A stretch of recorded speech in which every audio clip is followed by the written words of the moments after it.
Bueno, si hubiera dos palabras para definir cómo es que podemos caminar con Dios en este tiempo que nos queda aquí en la tierra, para ser tenidos por dignos, como dice la Reina Valera, de escapar de las cosas que han de venir, diría que esas dos palabras son, primero, obediencia, obvia. Obediencia porque hay un espíritu de rebeldía suelto que está dando muchas vueltas en el mundo cristiano. Les está costando trabajo a los creyentes someterse los unos a los otros, las ovejas a los pastores, los hijos a los padres y sobre todo el pueblo de Dios a la palabra de Dios. Entonces, piensen, mediten, analicen, sopesen su obediencia, examínenla constantemente y yo les digo que van a encontrar siempre sorpresas. Nadie puede decir que es 100% obediente. Nosotros llevamos en nuestra carne el germen de la rebelión. Entonces la obediencia consiste una parte en amor, otra parte en gratitud y una parte muy importante en decisión. Decisión de obedecer, así la carne se esté rebelando.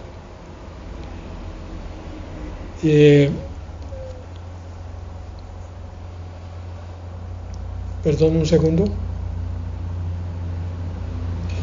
La segunda cosa que faltaría en estos tiempos, y yo estoy solamente haciendo un diagnóstico de la situación espiritual general del pueblo de Dios, las cosas que le faltan son, primero obediencia, ya vimos, y ahora la segunda es confianza. Es muy contrastante tener que decir esto, porque se supone que la vida cristiana se basa en la fe, y la fe es confianza. Pero cuando ustedes miran en forma elevada, o sea, espiritual, lo que es el pueblo de Dios, van a descubrir que al pueblo de Dios le falta confiar más en su Dios, en que es todopoderoso y en que su palabra es verdadera y perfecta. Ustedes pueden comprobarlo eso en las redes, pueden ver la cantidad de opiniones que hay con respecto a ciertos temas. Estaba revisando yo en la tarde algunos comentarios que se hicieron sobre la publicación de nuestro tema de los 4 jinetes del Apocalipsis. Uno se queda sorprendido de ver ciertos comentarios, y es que, estoy resumiendo, el pueblo de Dios no tiene suficiente confianza en su Dios, en la palabra, y no tiene suficiente confianza en el Espíritu Santo que guía y enseña la palabra, y no tiene obediencia después de que la ha leído y ha estudiado. Bueno, entonces, hoy vamos a ver el capítulo 8 con ese mismo propósito, el de que los que oyen esta palabra hagan una introspección, un autoexamen y tomen una decisión con respecto al compromiso a Dios. Como hemos dicho en todas las veces, en las últimas reuniones, esto que está aquí a continuación, la descripción del capítulo 8, no le corresponde vivirla a la iglesia santa del Señor. Le corresponde pasar por aquí a aquellos, entre comillas, creyentes que desconfiaron de Dios y que desobedecieron la palabra. Ellos tienen una última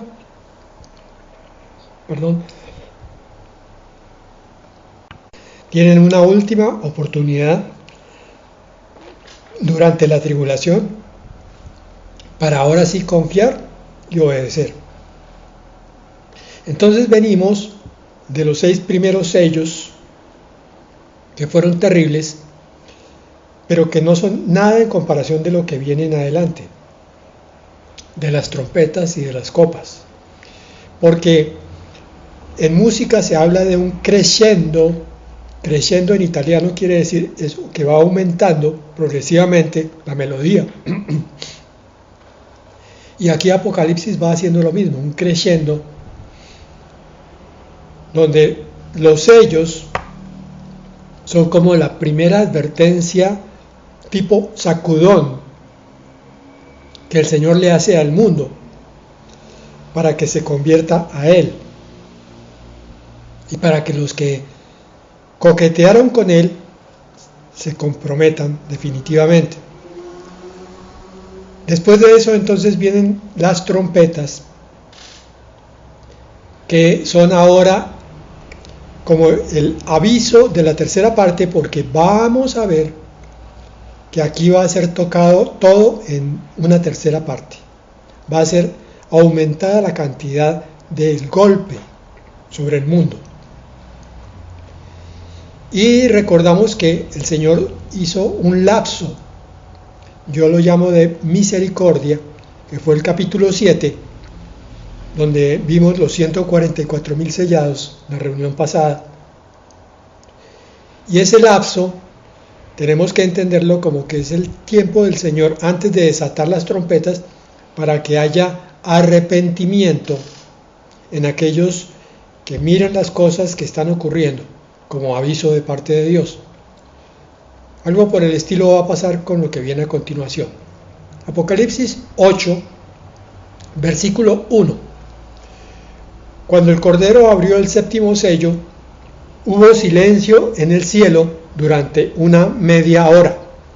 Este silencio es en el cielo, no es en la tierra. Es como un silencio expectante en todos los pobladores del cielo, los habitantes del cielo, los ángeles, los querubines, los serafines, los 24 ancianos. Todos están esperando la apertura del séptimo sello, que venía a continuación de ese terremoto, de esa conmoción atmosférica y del cielo, y de esa caída de cuerpos celestes que parecían higos cayendo de un árbol, que configuró el sexto sello, que si bien fue terrible, implica la apertura del séptimo, que va a ser mucho más marcado, porque este séptimo sello se abre en 7 trompetas. Entonces, aquí el Señor nos hace meditar en la importancia del silencio. El cielo hace silencio por media hora. Nosotros a veces no somos capaces de guardar silencio ante las cosas de Dios, pero el silencio es muy importante para poder comprender cosas en profundidad de la palabra. Cuando yo andaba en los primeros tiempos de mi vida cristiana, abría la Biblia rápidamente, oraba rápidamente y creía que entendía rápidamente. No me daba cuenta que rápidamente lo que estaba haciendo era pasar muy superficialmente por todas las cosas que leía.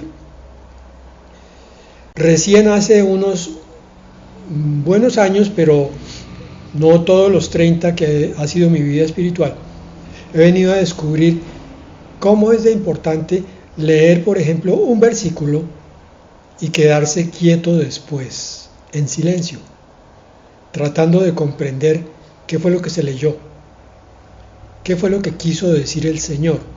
Como esto, cuando el Cordero abrió el séptimo sello, el último de los sellos, hubo silencio. Cuando yo leo eso, hago silencio también, para ver por qué hubo silencio en el cielo. Y cuando miro el contexto, entonces descubro que el capítulo 6 eran 6 sellos, el capítulo 7 era una espera, y que ahora el capítulo 8 es la culminación del séptimo sello. Y entonces dice uno, bueno, si hubo silencio es porque todo el mundo está mirando qué es lo que va a pasar. Y yo pregunto, ¿cuántos de los del pueblo de Dios, de la iglesia, hacen silencio para ver qué es lo que está pasando y para tratar de comprender qué es lo que va a pasar. Silencio, no tanto pensamiento, no tanto estrés, no tanta agonía ni angustia, y a veces ni siquiera no tanta oración, en cuanto a que es hablar con Dios pidiéndole cosas. Oración callando, en silencio, esperando a ver qué es lo que el Señor va a mostrar. Si alguno tiene combates internos con la voz de Dios, si todavía no puede oír bien la voz de Dios, el silencio le va a ayudar mucho. Pero coja su Biblia, lea un pasaje y trate de meditarlo, así sea durante 5 minutos. Trate de comprender qué fue lo que el Señor quiso decirle, y entonces empezará a descubrir tremendos secretos. Eso sí, siempre sometidos a la obediencia, a la confianza y a un tercer precepto que nos da el Señor hoy, que es la humildad, para que no se nos suba a la cabeza la revelación de Dios y después lleguemos a tratar de pisar al resto, porque nosotros sí entendimos y los demás no han entendido. Y esto es totalmente vano y orgulloso. Apocalipsis 8:2. Vi entonces que a los 7 ángeles que estaban de pie ante Dios se les dieron 7 trompetas. 7. Ya conocen ustedes la tremenda importancia del número 7. Este es entonces un paquete completo de castigos. 7. Y los castigos vienen precedidos por un toque de trompeta. ¿Por qué? Porque la trompeta es muy importante a nivel militar. La trompeta sirve para llamar a reunión. Cuando hay una emergencia en el campo, en el cuartel, se toca la trompeta y todos los soldados tienen que acudir a ella rápidamente. Cuando se va a dar una noticia importante, se toca la trompeta, y este es el caso. Pero aquí básicamente no es solo el aviso que se va a dar espiritualmente, sino que es el anuncio de un castigo que viene de parte de Dios. O sea, esta es una trompeta de juicio. Son 7 trompetas para cada uno de los juicios que vienen. Apocalipsis 8:3. Y otro ángel vino con un incensario de oro y se detuvo ante el altar. ¿De dónde? Altar del cielo. Sí, en el cielo también hay un altar, por lo menos uno, que es el altar del incienso. A ese ángel se le dio mucho incienso para que lo añadiera a las oraciones de todos los santos y lo ofreciera sobre el altar de oro que estaba delante del trono. Ahí está. Hay un altar en el cielo. Qué increíble, ¿no? Entonces ahora ya cuando miramos el libro de Éxodo y el Señor dándole las instrucciones a Moisés sobre cómo tenía que construir el tabernáculo, empezamos a entender que el tabernáculo es una figura de cosas del cielo. Este es un altar también de oro. Y se colocan allí 2 cosas: el incienso para adoración y las oraciones de todos los santos. Ya habíamos hablado de esto en el capítulo 4 y 5 de Apocalipsis, pero volvemos a retomar con respecto a lo que implica el valor de tu oración, mi hermano. No importa si es corta o larga. Lo que sí importa es que venga del corazón. Venga del corazón. Y de un corazón sincero. Esa oración va a subir al cielo y se va a unir a todas las oraciones idénticas de los santos. Oraciones me refiero sinceras y de todo corazón, y va a convertirse en un tributo a Dios. ¿Por qué esa importancia? Mira, Es muy sencillo. Si tú eres papá o mamá, o si tienes mascotas, vas a descubrir cuánto toca tu corazón cuando uno de tus hijos o todos tus hijos vienen juntos a hablar contigo y a pedirte de común acuerdo algo que para ti es justo. Tu corazón se conmueve cuando 3 hijos vienen y dicen: papá, mamá, hemos decidido que queremos ayudarlos en el aseo de la casa. ¿Qué siente tu corazón? O cuando tú miras a tu mascota, la llamas y tu mascotica viene dócilmente y te ladra o te maulla o hace algún ruido mirándote. Tú sientes algo que no puedes describir claramente. Eso ha sido puesto por Dios para que tú entiendas lo que Dios siente cuando tú vas con tus hermanos y aún solo a buscar el corazón de Dios. Saca por favor de tu alma y de tu mente el concepto de que la oración es algo ritual, es algo aburrido y es algo inoficioso, porque esta palabra nos muestra todo lo contrario. Y mire que tiene además consecuencias. Apocalipsis 8:4: de la mano del ángel subió el humo del incienso a la presencia de Dios junto con las oraciones de los santos. Hermano, ¿cómo le estás hablando tú a Dios en estos últimos tiempos? ¿Estás sacando el tiempo para ir, cerrar tus ojos, abrir tu corazón y derramarlo delante de Dios? Diciéndole que te duele tal o cual cosa, que necesitas tal o cual otra, que quieres crecer y madurar para Dios, que quieres conocer la vida plena que Jesucristo prometió, la vida abundante, que quieres mejorar tu vida espiritual y abandonar la carnal. Si es así, eres bienaventurado. Estás hablando con el Señor y ninguna de esas oraciones va a ser pasada por alto. Recuerda que toda relación entre dos se basa en un pilar de comunicación. Y la oración es comunicación. Saca de tu mente el concepto de que como Dios es invisible, no puedes hablar con Él. Al contrario, esa confianza que yo decía que mucho del pueblo cristiano hoy no tiene, es algo que tú debes hacer crecer por decisión de cada día. Señor, aumenta mi fe. Señor, aumenta mi confianza hoy, más que ayer, menos que mañana. Y mañana entonces sea mejor que hoy. Quiero confiar más en ti. Por eso, Señor, vengo a hablarte. Porque sé que al terminar de hablarte voy a sentir descanso en mi corazón. Voy a sentir que se me quita un peso. Y cuando yo haya sido adiestrado y disciplinado en hablar contigo, voy a ver lo que es que mi rostro resplandezca como el de Moisés cuando se acercaba a ti en el tabernáculo. Voy a entender que hablar contigo me transforma, Señor. Me eleva a alturas que yo no conocía. Y me da visión de cosas que no entendía.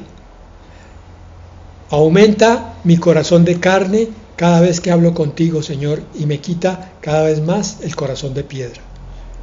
Gracias, Señor. Quiero tener una mejor comunicación contigo. Ayúdame porque en mi carne hay pereza, hay indiferencia, hay falta de entendimiento. Quita eso, Señor, y glorifícate tú en mí. Que yo me convierta en una persona, hombre o mujer de oración.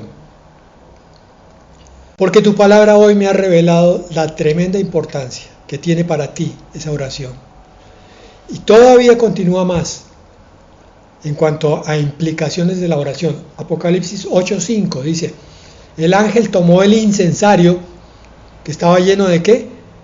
Pues de incienso y de oraciones, lo llenó con fuego del altar y ese fuego lo arrojó a la tierra. Hubo entonces truenos, voces, relámpagos y un terremoto. Todo esto secundario al incensario que cae con las oraciones de los santos. Es decir, el Señor toma y mira el incienso de la adoración y las oraciones. Mira y considera cada una y entonces las devuelve contra la tierra como respuesta de todo lo que los santos habían estado pidiendo. Señor, ven pronto, Señor. Señor, acaba con la injusticia. Señor, quita esta maldad. Señor, ata a este individuo tan maléfico.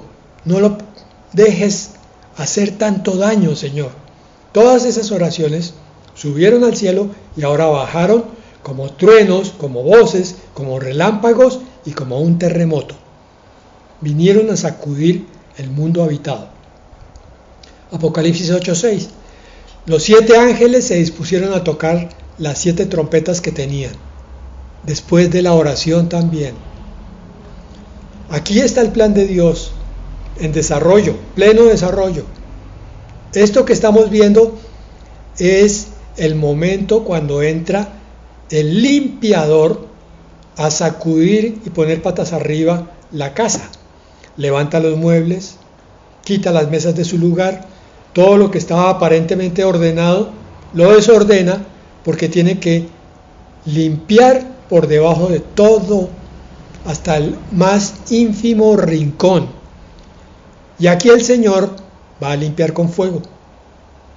Este es el plan de Dios, para que más adelante los justos que clamaron vengan a disfrutar de un reino davídico en las manos del Cordero de Dios.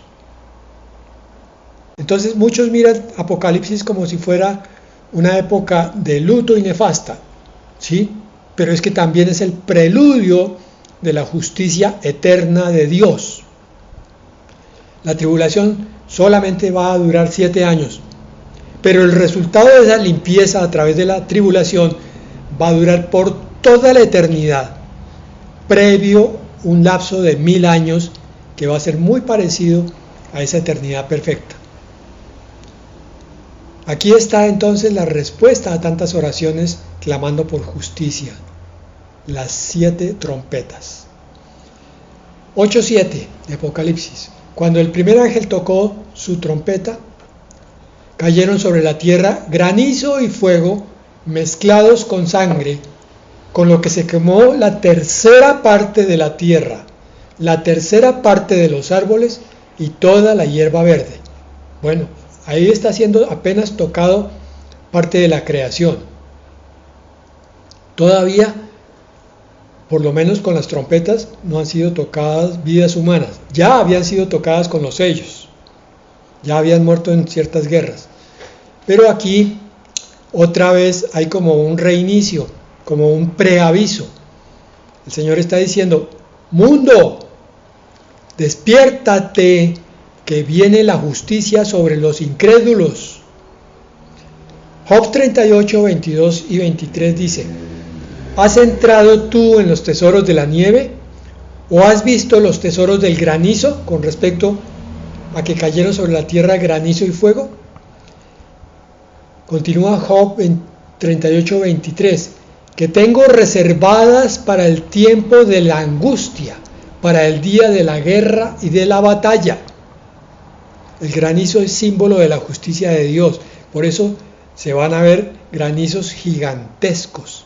Estamos empezando a ver unos cuantos que hace 40, 50 años no se veían de ese tamaño. El granizo de aquella época eran simplemente gotas de agua congeladas. Hoy ya son como piedras de 10 veces el tamaño de esas gotas. Pero lo que se va a ver en la tribulación son granizos hasta el peso de un talento, es decir, de 10 kilos o más. Por consiguiente, muy grandes. Todo lo que cojan lo despedaza. Éxodo 9:24, con respecto a una de las plagas de Egipto, dice, hubo pues granizo y fuego mezclado con el granizo, tan grande cual nunca hubo en toda la tierra de Egipto hasta que fue habitada. Entonces esta primera trompeta tiene cierta similitud con una de las plagas de Egipto. Esto puede describir erupciones volcánicas que vendrían como resultado del terremoto de Apocalipsis 8:5. Aclaro que esto es apenas una posible explicación, es que hay un problema en la interpretación de la palabra. La palabra solamente podrá ser correctamente interpretada cuando esté ocurriendo. Antes son especulaciones. Esto es como para orientarnos. El vapor y el agua arrojados al cielo por estas erupciones podrían condensarse con facilidad como granizo y caer a la tierra junto a la lava calcinante. El polvo y los gases podrían contaminar a tal punto el agua que tendría el aspecto de la sangre. Entonces la tercera parte de los árboles se quema. Esto es una de las muchas posibles explicaciones. Pero vemos que va a ser terrible. Imagínense la tercera parte del mundo asolada por una sola plaga. Apocalipsis 8:8 y 9. Cuando el segundo ángel tocó su trompeta, cayó sobre el mar algo parecido a una gran montaña en llamas, y la tercera parte del mar se convirtió en sangre, con lo que murió una tercera parte de todo lo que vivía en el mar, y fue destruida la tercera parte de las embarcaciones. Por eso decíamos que este es el aviso de las terceras partes. Apenas la tercera parte del mundo va a ser tocada con cada una de las plagas, para que las 2/3 partes restantes se sacudan. Entonces lo que vemos aquí es el Dios de misericordia también obrando dentro del mismo juicio. Sigue dando oportunidades a aquellos que todavía no han entendido o no han querido entender. Sigue siendo magnánimo. Lo que pasa es que el corazón del hombre es terriblemente terco. Es terriblemente duro. Y a veces ni siquiera viendo la palabra al frente de sus narices se deja conmover. Entonces habla aquí de algo como una gran montaña. Hemos visto fotografías de cuerpos celestes tipo meteorito que no tienen una forma precisamente redonda. Podría tratarse de un meteorito rodeado por gases que lo encenderían al penetrar la atmósfera terrestre. Su impacto crearía un oleaje brutal que destruiría la tercera parte de las flotas mundiales. Esto puede referirse a un acontecimiento conocido como la marea roja, que es causada por la contaminación masiva del agua debido a la presencia de miles de millones de microorganismos. Esto ya ha ocurrido en varias partes del mundo, en ríos y en lagos, pero aquí es mucho más masivo. Por la caída de este meteoro, el agua se contamina en una proporción inmensa. Y esto entonces también refleja una de las primeras plagas de Egipto, cuando el agua se convirtió en sangre, causando la muerte de muchos peces. Apocalipsis 8, 10 y 11. Cuando el tercer ángel tocó su trompeta, del cielo cayó una gran estrella, la cual ardía como una antorcha.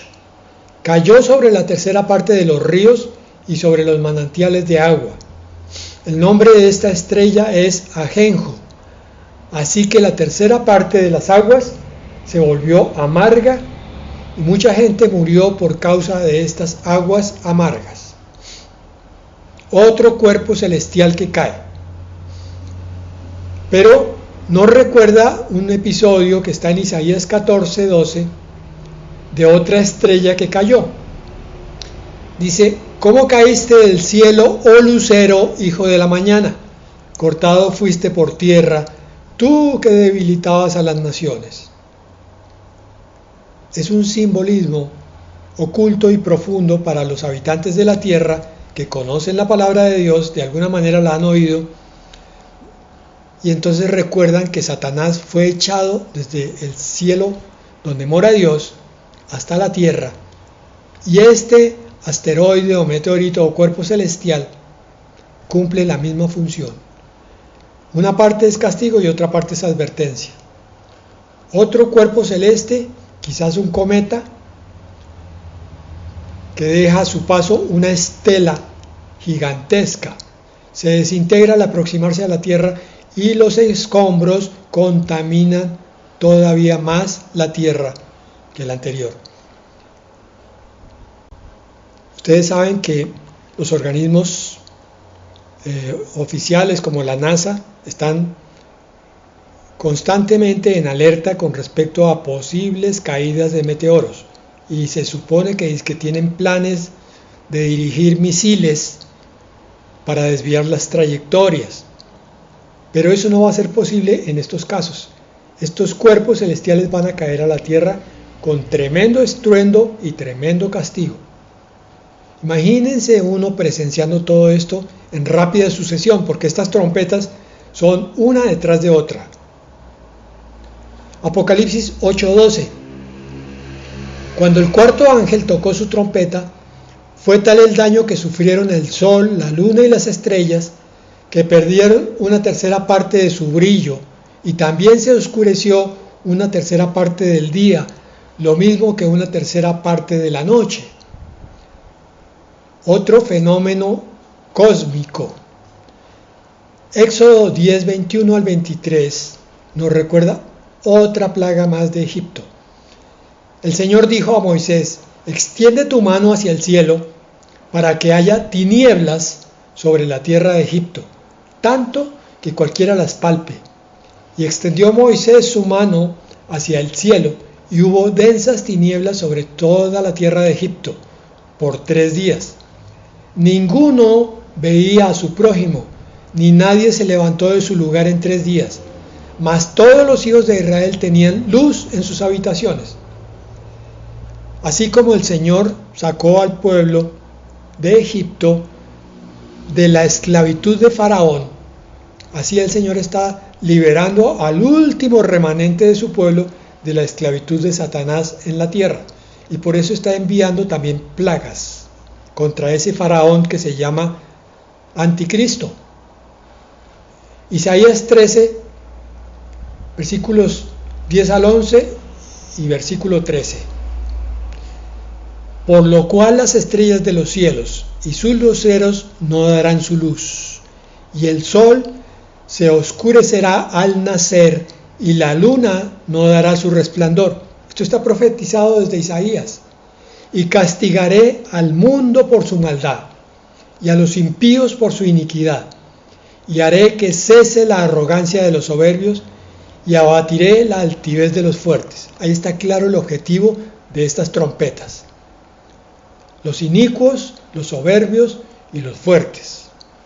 Por ninguna parte aparece la iglesia. Porque haré estremecer los cielos, y la tierra se moverá de su lugar en la indignación del Señor de los ejércitos y en el día del ardor de su ira. La tribulación viene sobre el mundo habitado, sobre los que moran sobre la tierra. Ya vamos a ver la explicación en el siguiente y último versículo. Apocalipsis 8:13. Miré entonces y oí que un águila, en otras versiones dice un ángel, pero es más apropiado águila, revoloteaba en medio del cielo y a grandes voces gritaba: ¡ay, ay, ay! Pobres de los habitantes de la tierra, cuando suenen las trompetas que están a punto de tocar los otros 3 ángeles. ¿Qué dice? Que acaban de pasar 4 trompetas, 4 andanadas de castigos, pero los que vienen, los últimos 3, son todavía peores. ¡Ay, ay, ay! Un lamento por cada toque restante. Las primeras 4 trompetas son inconcebibles, pero serán como nada en comparación a las 3 que faltan. Y ese ay es pronunciado sobre los que moran en la tierra. Ojo con esto. Es decir, sobre aquellos cuya perspectiva, cuya visión es absolutamente mundana, que están bien instalados, están viviendo solamente en la tierra y para la tierra, que no son verdaderos creyentes. Esos tres juicios que quedan son también conocidos como los tres ayes por su terrible efecto sobre estos moradores de la tierra. Recuerden ustedes que nosotros somos ciudadanos del cielo, no estamos ahí. Entonces, demos gracias a Dios porque ante este terrible panorama, la iglesia del Señor fue sacada. Amén y amén. Amén. Amén.